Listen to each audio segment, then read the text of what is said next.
The Democratic Party is an authoritarian party now, so it sees the intel agencies and the law enforcement agencies and the military as a way to subdue the population and make them obey. The 2012 Smith Modernization Act, when they allow for the government to actually disseminate propaganda domestically. The U.S. government is prohibited by charter, it's called the Bill of Rights, from censoring the political speech of Americans, period. That's the first thing to know about the U.S. government, is that American citizens have a right to express their political opinions, period. You cannot censor them. That's not like in, U.S. code, in some obscure place. That's our founding document. That's the key document. I think we need to push back on this. There's no guarantee to free speech on misinformation or hate speech, and especially around our democracy. But I also think there are Americans who are engaged in this kind of propaganda, and whether they should be civilly or even in some cases criminally charged is something that would be a better deterrent. What the U.S. government is doing up and down the U.S. media, which is censoring opinions they think are inconvenient to them, is absolutely illegal. It's a felony. The people doing it should be in prison. But they use the Facebook as the middleman to do it. Yeah, but it doesn't matter. There are documents just emerged the other day that show the Biden administration, the White House, the West Wing, not some obscure, faraway executive branch agency in Virginia, the West Wing of the White House, texting over to the social media companies and saying, take my stuff down. In a stunning letter to Congress, Facebook's Mark Zuckerberg admits he regrets caving to White House pressure to censor content online during the pandemic. Because I was saying things I didn't like about COVID, which were true things, by the way. Even if they were untrue things, I still have a right to say them, but they happen to be true things. And no, they absolutely censored directly. And that is a felony. And the people who did that walk free. My message to unvaccinated Americans is this. We've been patient, but our patience is wearing thin. And what happens is someone questions the vax, everyone jumps his shit, casts them out of the tribe, puts them on an ice floe and pushes them out. And everyone else is like, I don't know what that was about, but I don't want any of that. The only pandemics we have is among the unvaccinated. And they're killing people. Judge Terry Doughty calling the Biden administration's efforts a massive attack against free speech and targeted suppression of conservative ideas, adding in part, quote, American citizens have the right to engage in free debate about the significant issues affecting the country.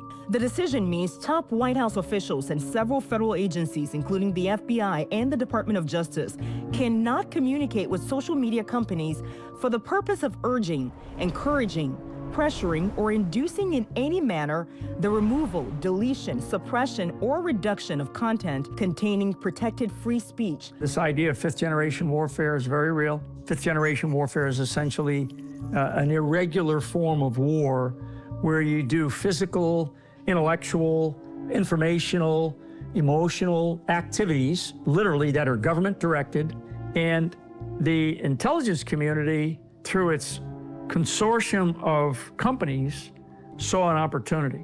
Initially, it was kind of like, okay, how can we do some stuff to change the behavior of Al-Qaeda? The Bush administration, they were using it for overseas efforts principally. Fast forward to the Obama administration, it changed. Does the NSA collect any type of data at all on millions or hundreds of millions of Americans? No, sir. So I responded in what I thought was the most truthful or least untruthful manner by saying no. So now you're bringing together capabilities that you are now going to use to direct against U.S. citizens. You are not ideologically aligned. So I'm going from tactical psyops where we're going to go after groups of people and we're going to monitor them. We're going to use the media to say you're a right-wing Christian nationalist militia. We're going to categorize you in this way to target guys like me, to go after people like the media that they don't like, and to leverage the media to be able to keep these messages alive. We have some news from within our Fox family. Fox News Media and Tucker Carlson have mutually agreed to part ways. If you're going to take the United States over, you're probably not going to do it by assaulting Washington, D.C. and take like we've done overseas. Can't do that with the United States of America. And you have all the work. And the inspiration needed to these police officers to allow us to go in. We have spent 50 years in American military and intelligence circles building psychological operations. The goal of psychological operations in the modern era is to create false realities that assist in carrying out U.S. intelligence or foreign policy. So we train generations of intelligence operatives on how to create an outcome in a country.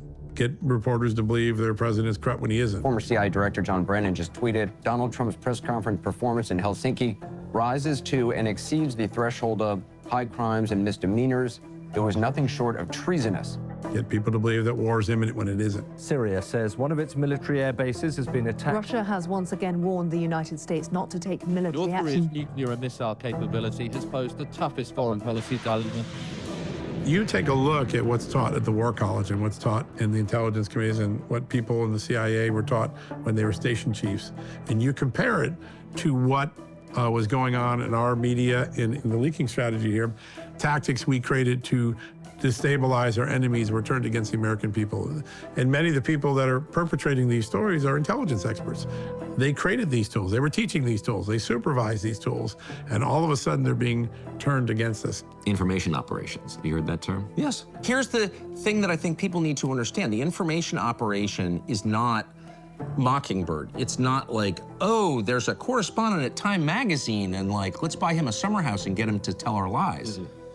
It's everybody. I mean, I can give you 1,000 examples that I've been personally involved in, but the gas attacks in Syria, perfect example. We are following breaking news, reports of a gas or some kind of chemical attack in Syria, killing dozens. Right now, the numbers are early, but we're hearing as many as 10 kids. Now, there is no doubt in the minds of U.S. military and intelligence analysts that Bashar al-Assad's regime did carry out this attack. So what happens next? It will be a political decision, of course, if President Trump decides to undertake military action. This breaks during the early Trump administration, and having been around this stuff all my life, and because I was starting to reassess like the level of deception involved in our news coverage of foreign events, I was like, well, do we have evidence? So I said to one of our call over to state, call over to national, to NSC.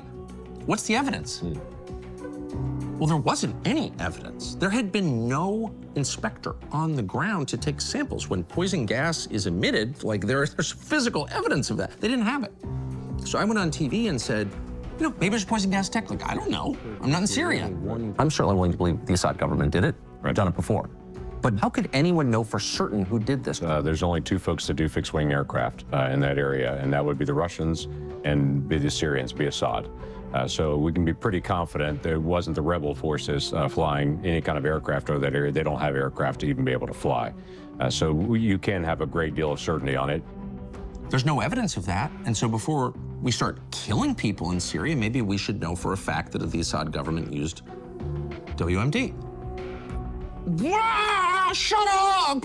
Like, I immediately got attacked. They promoted the war machine. They were promoting the take out Assad agenda. And I guess towards that. But they could never even explain why.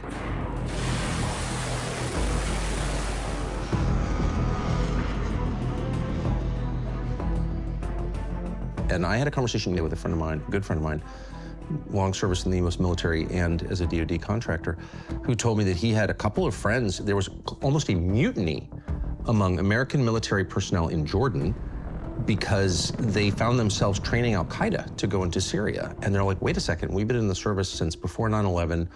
We fought the global war on terror. We were in Afghanistan and Iraq fighting these people. We thought we were fighting these people, and now we're training them against Assad?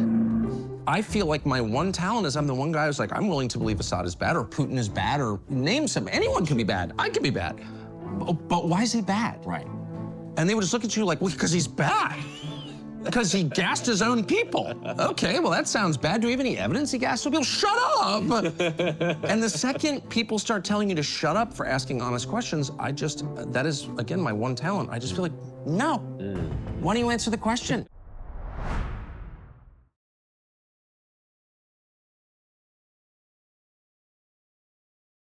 Thanks for watching our YouTube channel. We hope you'll subscribe to it. And by the way, you can hit the little bell on there and get notifications every time we produce a video. We hope you'll do that also.